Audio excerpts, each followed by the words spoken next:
Hello there and welcome back to the SalonTouch video channel. This is part 2 of the Reset and Rollover Services tutorial. In part 1, we talked about reset services. Now let's talk about rollover services. So rollover services are very similar to reset services, but there's slight differences. The rollover services allows the sessions or the units to accumulate each month without losing any unused units. These unused units will then be added to the original number of units when the service is reset. So in essence, really, a rollover service is almost the same as a reset service, except it allows the units to add back to the beginning units at the beginning or at the middle of the month, whenever we set the reset date to be. So let's go ahead and set up a rollover service. Now I started one, and I'm going to call it 10 rollover. It's a 10 session package. The price is $150, and I've filled in all the room details necessary. It is this part here on the top right side that defines a rollover service.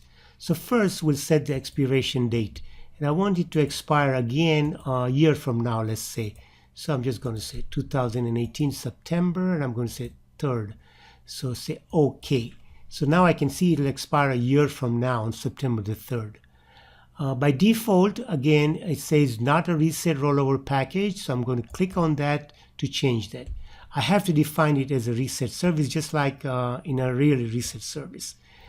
Once I've done that, it pops up a window, and now I will define the date conditions. When do I want this rollover service to reset? So I'm going to say day of the month, and I'm going to pick 15th, right? Then I click on this one, the button where it says when the service is reset, roll over all the available units. I click on that. Now it's here in the bottom section that we define the rules for rollover. The idea is to determine how many units we want to roll over each month. So the first thing we need to do is where it says the maximum number that can be rolled over from the remaining. We can set the maximum numbers to roll over each period.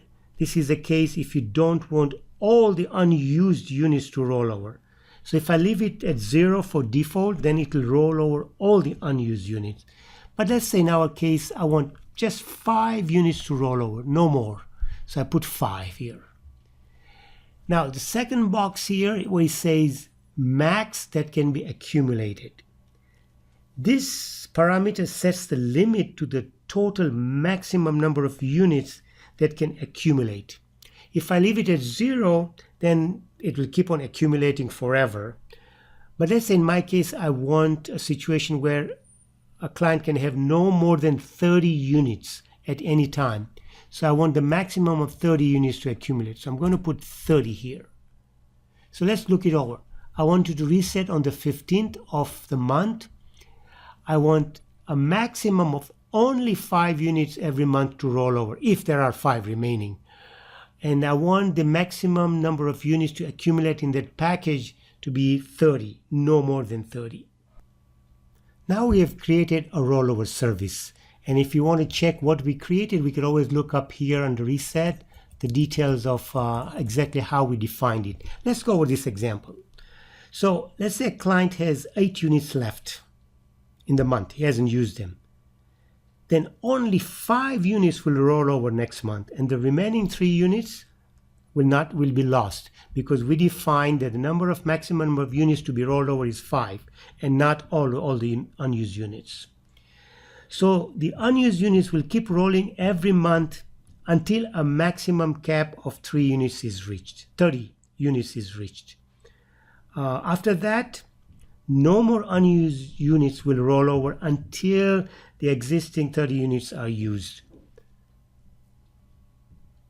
Now we have seen that creating a rollover service is pretty straightforward, just like a reset service. There's one more thing I want to show you, and that's the Reset Rollover Editor, which allows you to update the client services that are reset or rollover type services. You go to Reset and then Rollover, and the window pops up. This is the Reset and Rollover editor. There are certain things you can change here if necessary. For example, you can go on a client by client basis and change the reset rollover date that you had previously set, or you can add, delete the number of units left in their balance and things like that. So I hope this is all useful to you, and we know now how to set up reset and rollover services. Thank you for watching, and I'll see you in my next video. Bye now.